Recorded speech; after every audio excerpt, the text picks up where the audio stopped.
एक आदमी तुम्हें मंच पर बैठकर कथा सुनाता है और देखते ही देखते वो करोड़पति बन जाता है, और तुम उसकी कथा सुनते सुनते कंगाल हो जाते हो। जो इंसान तुम्हें त्याग, मोहमाया और ज्ञान की बातें बता रहा है, उसके घर के बाहर गाड़ियों की लाइन लग रही है और तुम्हारे घर के राशन का डिब्बा खाली हो रहा है। वो मंच पर महाराजाओं की तरह बैठा है और तुम उसके पैरों की धूल बनकर उसके पैरों में बैठे हो।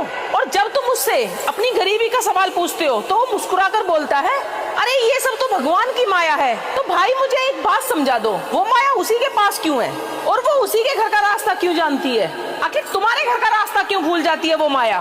तुम मंदिर गए, माथा टेका, अपनी मेहनत का पैसा दान पेटी में डाला और खाली हाथ घर लौट आए। घर पहुँचते ही तुम्हारे बच्चे ने तुम्हारी तरफ देखा और तुमसे पूछा कि पापा स्कूल की फीस कब भरोगे? तो अपने बच्चे को क्या जवाब दोगे? बच्चे को क्या ये बोलोगे कि बेटा बाबा जी की कृपा से सब ठीक हो जाएगा?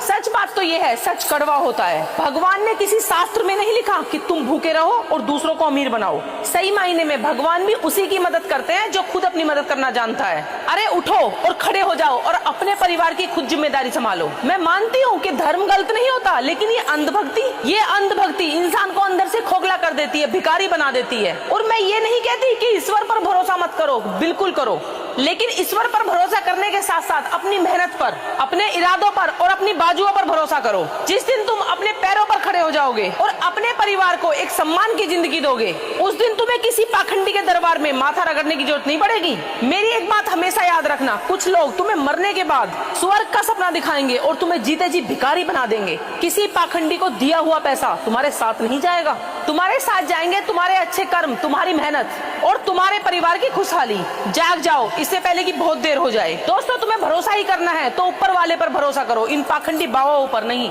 राधे राधे।